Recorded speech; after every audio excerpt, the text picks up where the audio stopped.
Pwede mo maginana ang pamilya. Or, here to present nationalism and patriotism. For our intro, we have two vendors, Mr. Tan and Mr. Lopena. If you can see, he's wearing a jacket with imported stuff. And here is Mr. Tan with a barong, proud to be Pinoy, selling Pinoy stuff. Yes, Pinoy. And Which?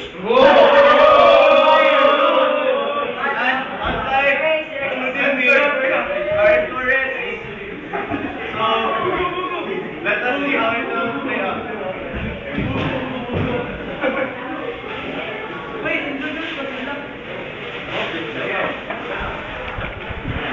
Tourists from Pakistan Airport. Hey, bye-bye, Kumuncho, Arios, Barong. Hey, sino ka dyan? Pinoy. Pinoy. Yeah. How do you like?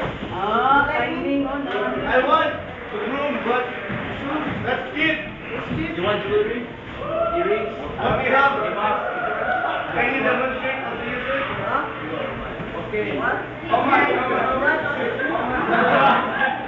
I want that. You want this? Where is this made? Oh. In the USA. Yes, That's Philippines. yes, I want this. What do you? Kumuncho.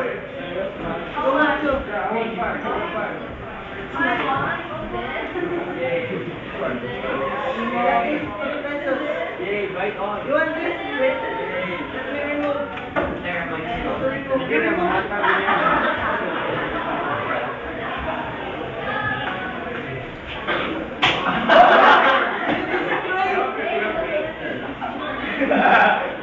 Makapi na lang.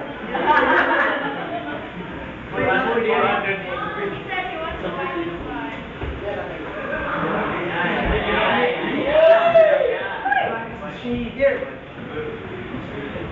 Apple. Napakoy Arios. Kode. Room. How much? Yes. Not much. 5 pesos. Yes. How for you, your third.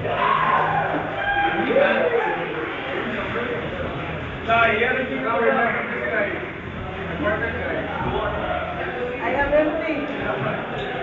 You want jewelry? Who wants my clothes? No. Wow.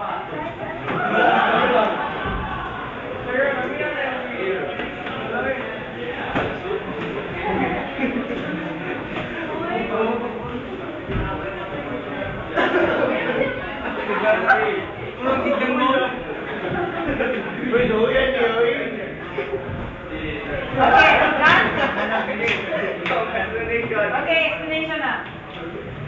We are here to report about nationalism and patriotism.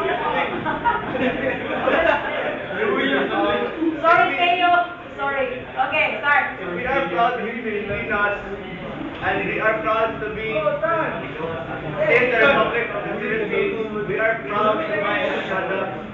We are proud to give profit to our fellow countrymen. So in buying our own products, we therefore contribute to the economy of the Philippines, thus raising it.